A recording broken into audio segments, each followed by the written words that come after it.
Coach Dana Cavalea here with you guys again today. I'm probably like a lot of you, and right now I have a little extra time on my hands. So the day here, as we wrap up our work days, I'm coming on and saying hello to everybody. And my message for today is a pretty simple one, and it has to do with being slow, which I think we could all relate to right now, and being steady, right? We got to be slow and we got to be steady.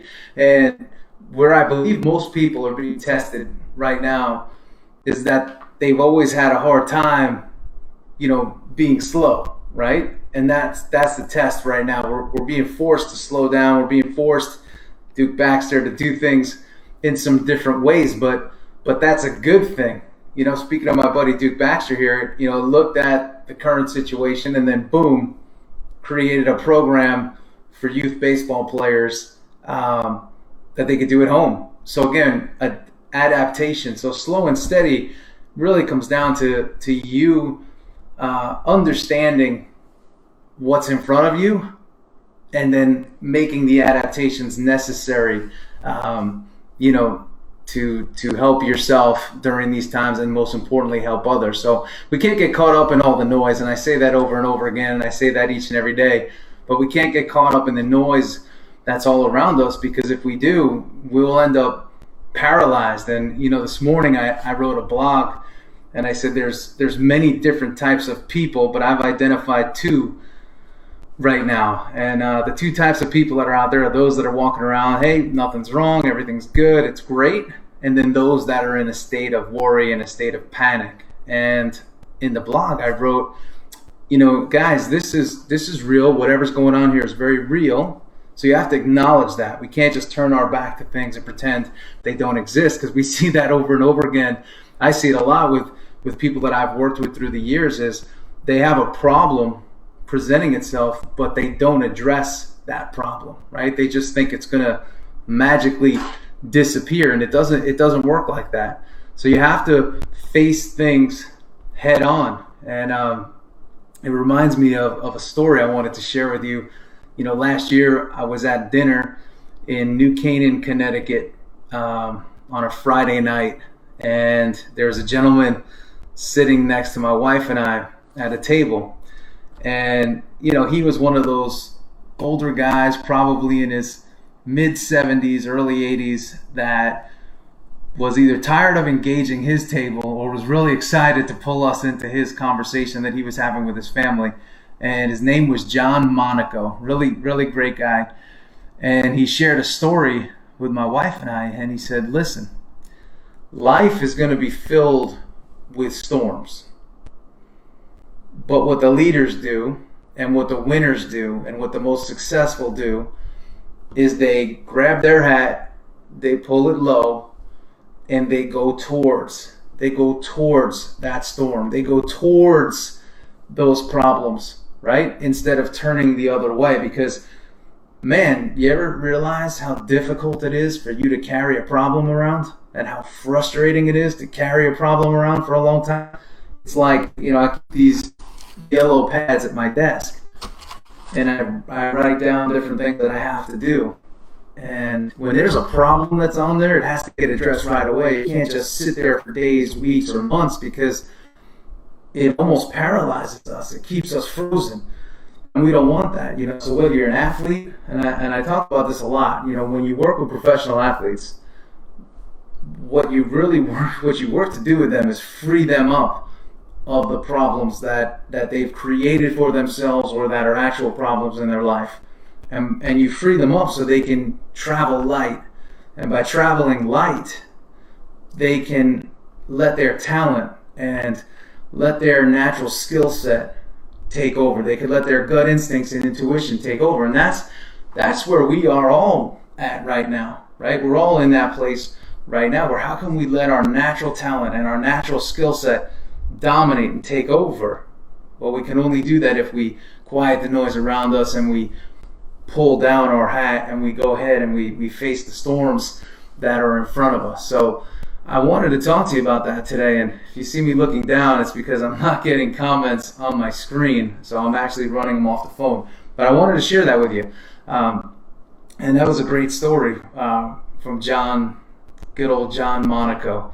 And what I find interesting is sometimes in life, there's people that we run into and sort of come across our path. And that night, it was like perfect timing. We run into this guy, he shares that story, and I've been sharing that story for quite a long time.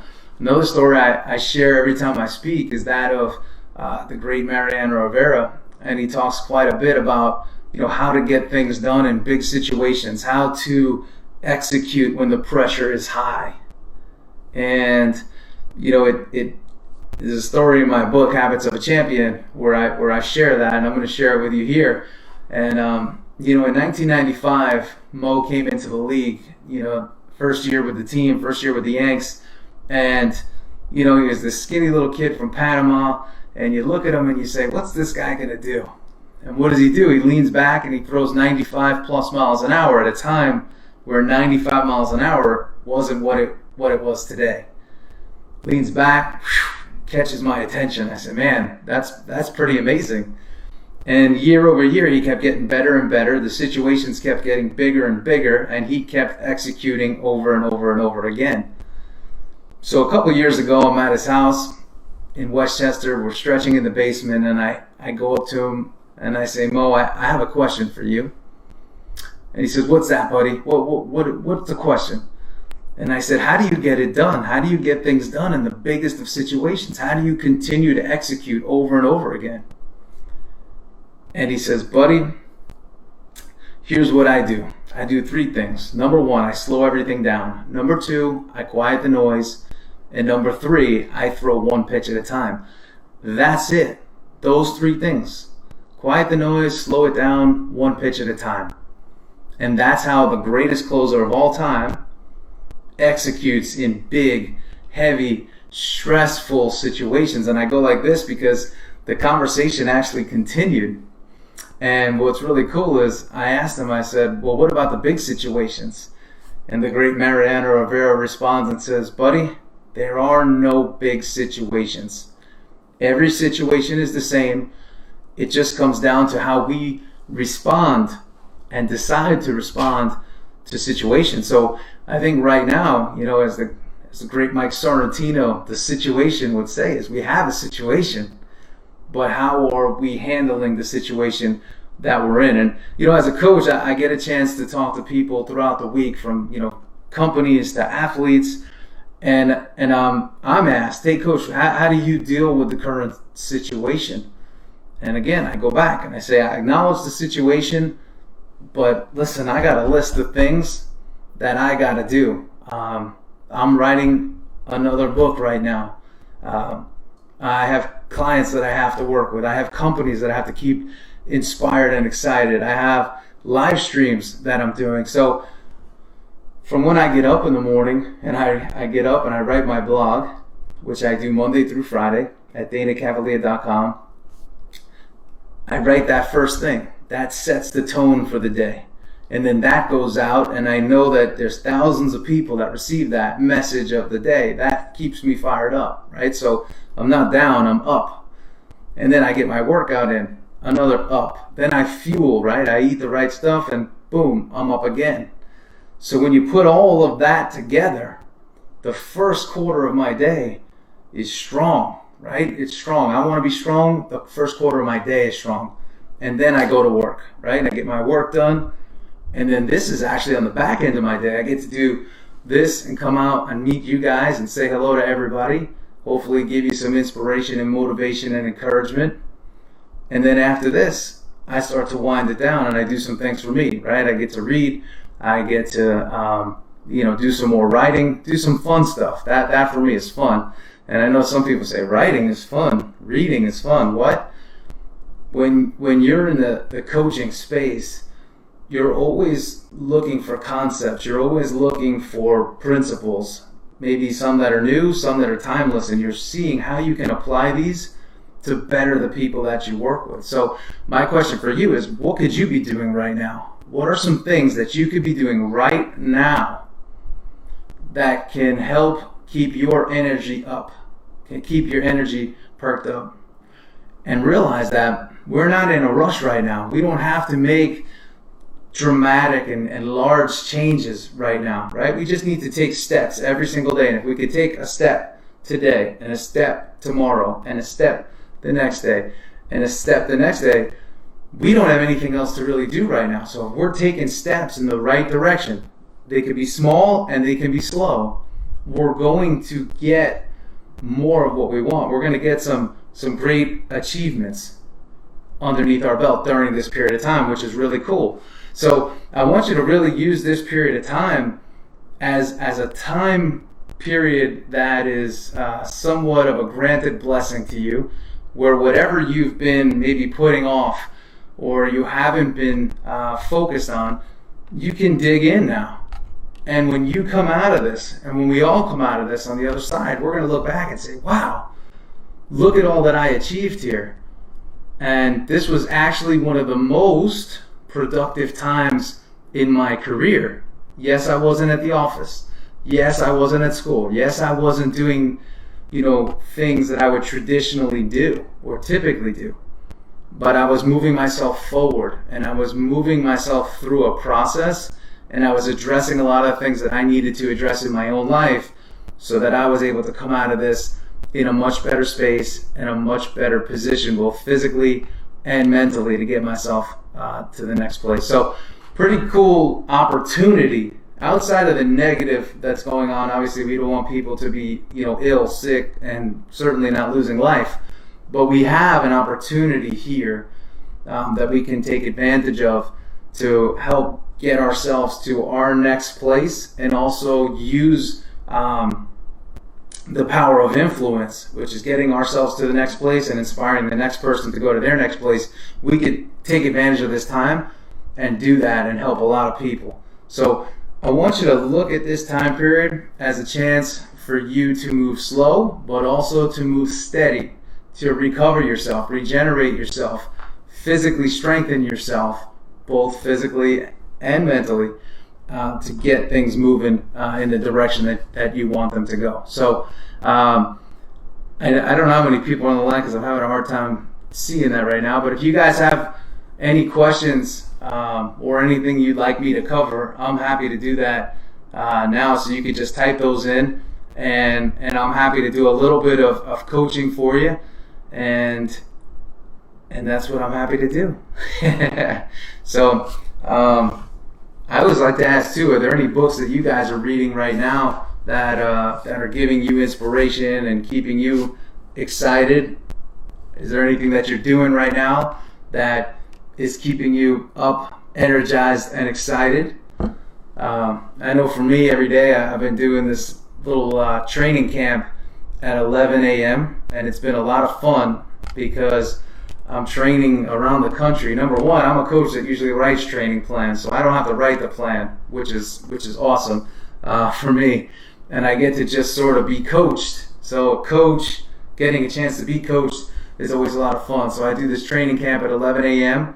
I do it with Jorge Posada and his wife and about 6,000 people around the world. So that's a good time. I'm happy to join in on that. There's a group down in Miami. It's called 5-4D that I've been doing at 11 o'clock. So that's something that I'm doing personally.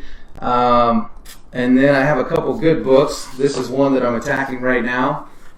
It's called Small Giants, and it's a book that talks about being the best in your niche, not necessarily being the biggest company.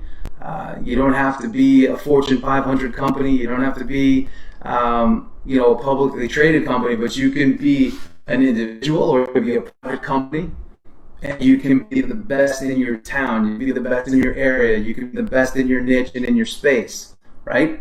So that's a book that I'm reading right now that I'm enjoying, and I'd be lying if I said I'm not too deep into it, but it's definitely provided me a good bit of learning. And the other one of my coaches that I really enjoy is Coach John Calipari, and this is a book called Players First. Another exciting book that basically he runs what's called a player-driven team. So the players run the team. Now he keeps everything together and orchestrated, but he lets the players run the team. So he's not spending excessive amount of time and over disciplining players. They know what they have to do. They all agree upon it together, and they go execute. So that's another book that I'm reading right now. And then in terms of products, I have a new book that's coming on the scene in the next few weeks, probably the next 2 weeks, which I'm really excited about, and it's called Discodesi. Inspires the world. And I mentioned it yesterday because one of my good friends, passed away a couple months ago. Unfortunately, he lost his battle to cancer, and he battled a lot longer than most people thought he could, or doctors thought he could. But definitely an incredible spirit, incredible person. And I wanted to share his book. I'm going to see if I could just switch this screen real quick. And see if you can see this.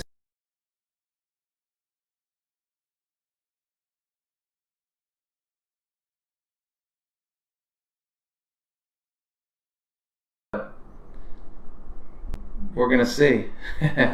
Anyway, I tried to show you guys the cover, but it's a new kids book coming out, and I've definitely enjoyed writing these kids books, children's books, because I believe that a lot of kids need motivation right now. They need inspiration, they need motivation, they need encouragement.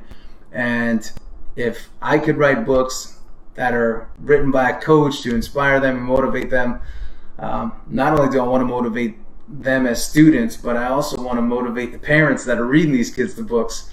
So it's kind of a dual mission, and I'm pretty excited about that. So getting some notes so we can see the cover. So it's a nice kids book. It's called Discodesi. It's on my website, DanaCavalea.com, and that's where I'm doing the signed copies. And I should have a hard copy in my hand in the next 2 weeks, and I'll be sending yours out, any pre-sold books, within the next 3 weeks. So I'm super excited to get that out to you guys. And again, it's a book where we're going to take some of the proceeds and we're going to send it over to Desi's charity, Desi Strong. And it's again a book that I'm going to go around the country promoting, and I'm really excited about that. Okay, so you want me to share the titles and authors of those books I was checking out? So John Calipari, Players First. For those of you that are leading people, that's a good book. And this is another one called Small Giants by Bo Burlingham. So these are 2 books. And then there's, if you guys haven't read my book yet, Habits of a Champion, I would say start there. That's a good place to start if you want to be a champion in life. But so yeah, I've really enjoyed my journey recently. In addition to the hands-on coaching, I've gotten a chance to do a lot of work, coaching executives, coaching companies, and doing a lot of writing, which for those of you that haven't done much writing, it's actually a lot of fun. And oftentimes we don't view writing as fun because it takes us back to school, where I don't think writing is really taught very well. It's not taught from the practical sense. But when you write a book, you're telling a story. And I have another friend of mine that lives up in Westchester, and he's in his 60s now, and he told me a story about his life. And I said, you should write a book. And he's from Argentina, and he came to America to play soccer at Boston College. Couldn't really speak English, didn't understand the culture, but figured out a way to get to the top, which is pretty cool. Got to the top in private equity and business, and has done really well. And I said, you should write a book. And he said, I have somebody writing a book for me. And I said, really? That's awesome. Tell me about this experience. And he says, well, I basically go back, to my early years, as early as I can remember, and I've shared my story with this writer, and she's basically writing my book chapter by chapter. Not so much to sell, but it's a book that I want to give to my family. And I said, wow, that's pretty cool. So how many of us wonder, like, hey, what did my grandfather do? What did my great-grandfather do? we're doing this Ancestry.com, but wouldn't it be cool if we actually had the stories that we could send down to our, to the next generation? So I thought that was a cool story. So, if you ever have a desire to write a book or write a story, there's people that can learn from your story. And so many of us at times we say, well, who's going to listen to my story? And I kind of said the same thing before I started writing. And then I said, I'm writing the story for me. And I hope that people could relate to this story. And, here we are, about 20,000 copies sold later.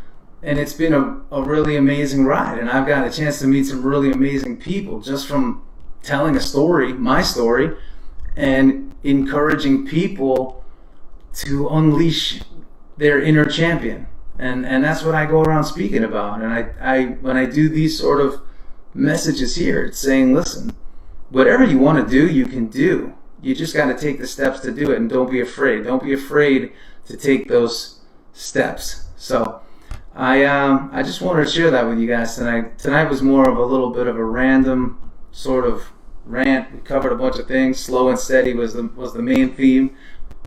Pick where you want to go, aim, and then start walking towards it. You don't have to run. So that's a simple story for you guys, and that's all I got.